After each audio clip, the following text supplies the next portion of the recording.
జగన్మోహన్ రెడ్డికి వచ్చే జనాదరణ మరొకసారి స్పష్టంగా కనిపించింది. ఏదైతే ఈవేళ పిఠాపురం నియోజకవర్గం ఏలేరు ప్రాంతంలో పర్యటించినటువంటి సందర్భంలో భారీ ఎత్తున నేను ఇంతకుముందు కూడా చెప్పా, క్రౌడ్ పుల్లర్ జగన్మోహన్ రెడ్డి, ఇటు పక్కన పవన్ కళ్యాణ్ సొంత నియోజకవర్గం పిఠాపురంలో ఇవాళ ఆయన పర్యటించినటువంటి సందర్భంలో ఏలేరు వరద ఉధృతిలో అతలాకుతమైనటువంటి గ్రామాలు మాధవపురం, కొత్తపల్లి మండలం నాగులపల్లి, రమణక్కపేటలో పర్యటించారు. అక్కడ వాళ్ళకి కలిగిన నష్టాన్ని గురించి మాట్లాడుకొచ్చారు. ఏలేరు రిజర్వాయర్ దగ్గర పరిస్థితి చూస్తే విజయవాడ గుర్తుకొస్తుంది. ఫ్లడ్ మేనేజ్మెంట్ చేయలేదు, తుఫాను మీద ముందే సమాచారం ఉన్న ప్రభుత్వం పట్టించుకోలేదు, కనీసం రివ్యూ నిర్వహించలేదు, కలెక్టర్లతో మాట్లాడలేదు, ప్రత్యేక అధికారులను జిల్లాలకు పంపించాలి, కానీ సీఎం చంద్రబాబు ఆ పని చేయలేదు. సీఎస్ కూడా ఏమాత్రం పట్టించుకోలేదు. సీఎం చంద్రబాబుకు మానవత్వం ఉంటే, మనుషుల విలువ తెలిసి ఉంటే స్పెషల్ ఆఫీసర్ నియమించి ఎప్పటికప్పుడు పరిస్థితి తెలుసుకుని ముందు జాగ్రత్తలు చేపట్టేవాళ్ళు, కానీ అవేమీ చేయలేదు, అన్నీ గాలికి వదిలేశారు.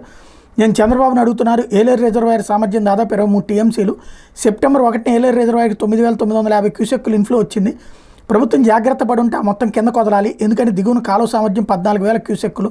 అలా అప్పుడు నీరు వదులుంటే ఆ కాలువ కూడా పొంగకుండా ఉండేది. కానీ ప్రభుత్వం ఏం చేసింది, కేవలం 300 క్యూసెక్కులు మాత్రం వదిలిపెట్టింది.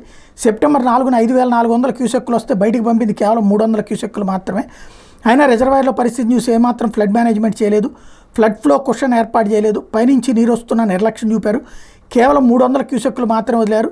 దీంతో 9వ తేదీ నాటికి ఏలేరు రిజర్వాయర్ పూర్తిగా నిండింది. దీంతో కిందకి 21,500 క్యూసెక్కులు వదిలారు. 10వ తేదీన 25,270 క్యూసెక్కులు వదిలారు. అంటే కాలువ సామర్థ్యాన్ని మించి నీళ్లు వదిలారు. ఇవన్నీ వాస్తవాలు. ఇది మానవత్వం లేని ప్రభుత్వం, ప్రజల గురించి అస్సలు పట్టింపు లేదు. అబద్ధాలు చెప్పడంలో చంద్రబాబు గోబెల్స్కి తమ్ముడు అవుతాడు, పచ్చి అబద్ధాలు చెప్తాడు, దాన్ని ప్రజలకు తీసుకెళ్లడం కూడా దిట్ట. ఇక ఆయనకి నిత్యం వంతపాడే మీడియా ఉంది. ఒకవైపు ఈ వాస్తవాలు ఎలా ఉంటే, ఏలేరు ఆధునీకరణ పైన చంద్రబాబు అబద్ధాలు చెప్పారు. ఏ కెనాల్ ఆధునీకరణ అయినా అందులో నీళ్లు లేనప్పుడు క్రాప్ హాలిడే ప్రకటిస్తే తప్ప అది సాధ్యం కాదు. తొలుత ఏలేరు కాలువకు ఆధునీకరణ 2008లో వైఎస్ఆర్ గారు చేపట్టారు. 38 కోట్లతో పనులు చేపట్టారు. ఆ తర్వాత ఎవరో పని చేయలేదు. 2014లో చంద్రబాబు సీఎం అయ్యాక అంచనాలు పెంచారు తప్ప పనులు మాత్రం చేయలేదు. నిజానికి అప్పుడు రిజర్వాయర్లో నీళ్లు కూడా పెద్దగా లేవు. 2015లో అంచనాలు 295 కోట్లకు పెంచిన పనులు పూర్తి చేయలేదు. మా ప్రభుత్వం వచ్చాక వరుసగా వర్షాలు కురవడంతో కాలువ ఆధునీకరణ పనులు వేగంగా చేయలేకపోయాం. చంద్రబాబు సీఎంగా ఉన్నప్పుడు 4 ఏళ్ళు వర్షాలు లేవు, అయినా పనులు ఎందుకు చేయలేదు?